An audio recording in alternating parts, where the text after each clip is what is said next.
Hey guys, it's Luca, and I'm going to go over game 2 of the match now.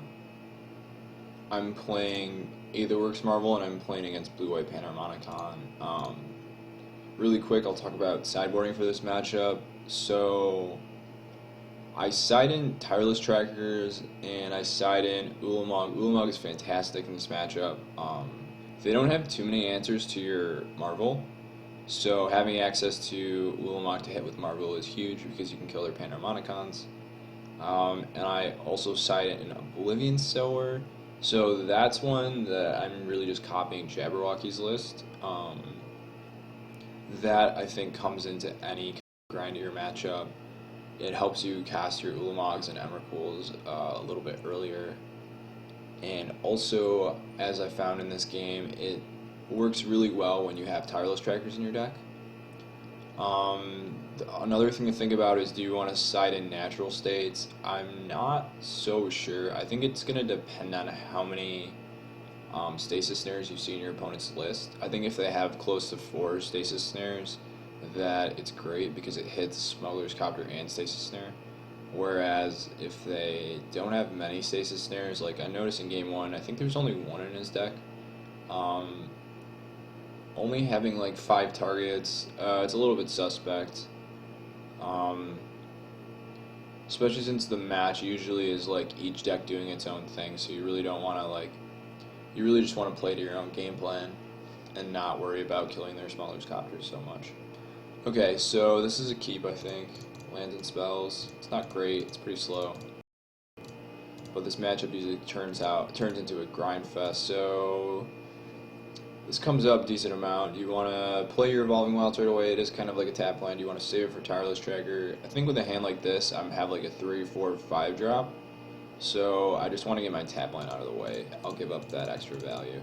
Also, I need double red to cast this Chandra, so I want to find a mountain. So I've sided out my Whirler Virtuosos too, so I don't need Island. Except for there is one negate that I sided in. So negate is obviously great in this matchup. It hits Panharmonicon. That's all you need.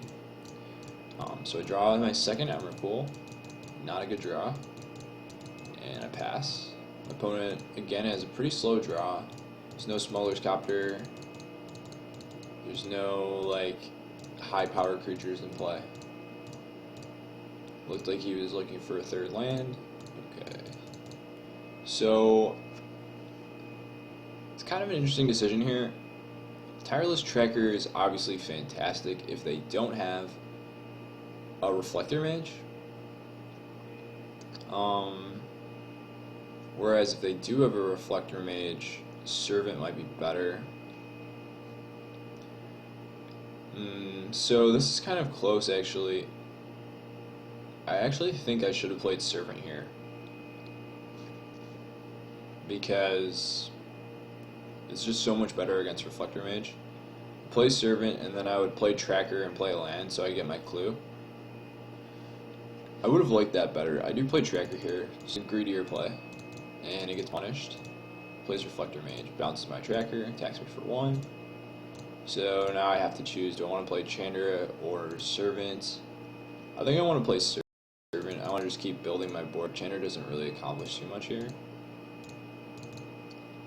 But that's maybe closer than I think too. So if I play Chandra, he can attack it down to 2 loyalty, and then I have access to 6 mana. And I could play Tracker and Servant.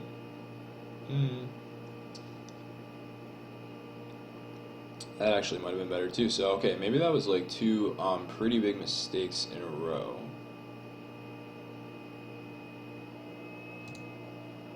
So let me think, why would I want to cast Servant here instead?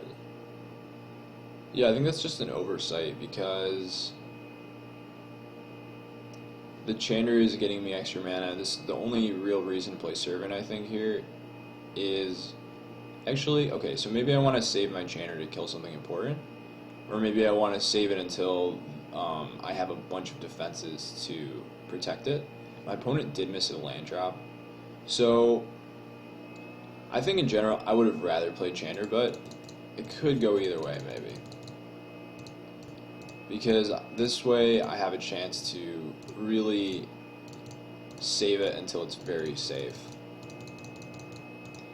Okay, so I draw my 4th Emrakul, and I really wanted to draw a land so I could play Tireless Tracker land. So here I have basically 3 options.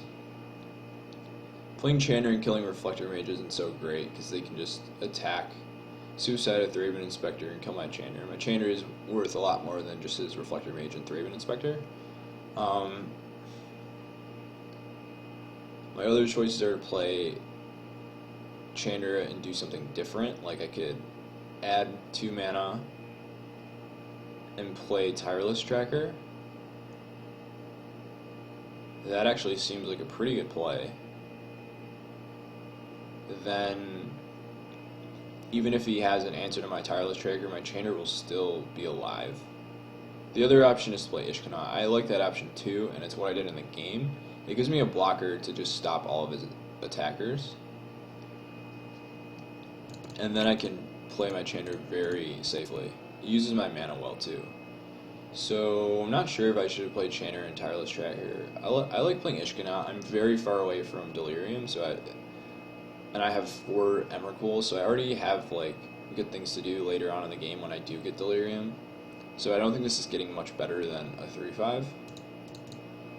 So play it there. He plays Displacer, so his hand's pretty poor. But if he does get a colorless mana, I could be in trouble. I draw Aetherworks Marvel. So here I have the choice between playing my Aetherworks Marvel now that his shields are down, or playing my Chandra.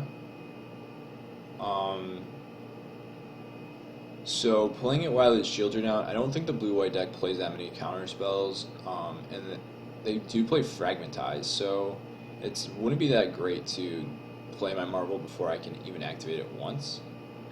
I like playing Chandra here and killing the Eldrazi Displacer. He'll have to suicide his whole team if he wants to kill my Chandra. Again, maybe I should have played Tireless Tracker, kept building up my board, and not cashed in my Chandra, but I'm actually pretty happy cashing in my Chandra for 3 creatures here. So I kill his Displacer, and now it's his turn, and I block. So I basically traded my Chandra for 3 creatures, which is not bad. And he plays Panharmonicon, which is not good for me. Now it's my turn. I draw Negate. I think I just have to play my Marvel here. I could play Tracker and hold up Negate, but the Panharmonicon's already in play, so there's not much value to holding up Negate, and I'd rather get this in play. So I play my Marvel, attack for 5. He plays Cloud Blazer, attacks for 1. And I finally draw a land. So I can start making clues with my Tireless Tracker. And I want to get an island so I can hold up Negate, so I do that. I tune for island, play Tireless Tracker, play my island, and pass a turn. And I have Negate up. And my opponent plays Fragmentize on my Aetherworks Marvel, so definitely want to negate that. So negate that. And he plays the second Panharmonicon, so I'm in a lot of trouble here, but I do have Ulamog in my deck this time around, so I think my plan here is just dig to Ulamog. Try to get Ulamog as quickly as possible. Okay, Evolving Wilds is maybe the best draw in my deck, one of the best draws in my deck. It gives me energy. It kind of gives me 3 energy because I get 2 clues and I get 1 energy from it, and gives me 2 cards. So I'm going to sacrifice that, get a couple clues, and start cracking these clues, see if I draw anything relevant. I do. I draw a Puzzle Knot, so I can play that, and activate my Marvel, and I hit Oblivion Sower off of Marvel, which is just so good right now because I'm trying to cast these Emrakuls, and I have a Tireless Tracker in play. So that was probably the only better hit in the deck would have been Ulamog, because I could have just removed his Panharmonicons, but I hit Oblivion's Hour, which is fantastic. So I remove his top 4 cards, and I hit 2 lands that both come into play untapped. So I get 2 more clues, and now I can attack with my Tireless Tracker because he can't even kill it if he blocks with all 3. Jumps, and now I'm actually in kind of a good situation. He has double Panharmonicon. He's going to start, drawing a ton of cards, but I am in a good position to start casting Emrakul's, and I can cast Emrakul next turn, and I can start looking for my Ulamogs. So I pass. Cracks a clue. Plays a Reflector Mage, so he gets the triple bounce. He bounces, so I have to decide whether I want to crack 2 clues or crack my Puzzle Knot. I think here I want to crack my Puzzle Knot. It's going to give me 1 more card type, and it's going to allow me to get closer to my next Marble activation. And I save 1 energy for not using the Turban. So he bounces 3 of my creatures. I decide not to crack any clues. He can't attack. End of turn, I crack my Puzzle Knot. Go up to 5 energy. And now I think I just want to start casting Emrakul's. I can't cast anything else in my hand, so I think that's a pretty clear play here. Cast my Emrakul, and now I'm taking his turn. So I can't cast his Thought Knots here because he doesn't have colorless mana. I can only cast 1 of these and spell shrivel it. Alternatively, I can try to find something with the clues, but I think there's so many clues that it's not worth cracking any of them, not helping him out. So I'm just going to play Panharmonicon and spell shrivel it, because I think I'm more afraid of Panharmonicon than Smuggler's Copter.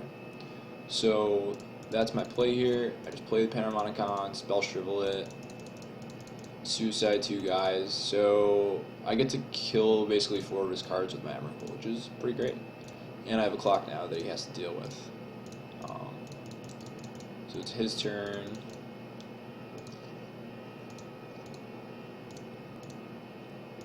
He cracked some clues and played a Crane. Still has no answer to my Emrakul, so he has 1 turn to find an answer. So this is kind of interesting now. I can keep playing Emrakul's, or I can play Tireless Tracker Oblivion Sower. I think I want to play Tireless Tracker Oblivion Sower, just keep furthering my board position. And Emrakul is not that great here. I mean, I can kill 2 creatures, but I think I'm pretty happy with that play. So just play Tireless Tracker, get a ton of clues here, play land, play Oblivion Sower. Another interesting thing about Oblivion Sower is potentially if you're playing against the Panharmonicon deck and they keep bouncing it with Reflector Mage, you can kind of like deck them. I don't know if that would ever come up, but it's something interesting. So I hit 1 land, and I hit his Wastes. I don't know how many Wastes are in their deck, so that's pretty good. Get another clue, and attack him for 13. And so now he's in a lot of trouble. He has basically 1 turn to do something about this Emrakul, and he does not have an answer to Emrakul, so he's dead here, and I think he scooped. Yep, he scoops. So that was an interesting matchup.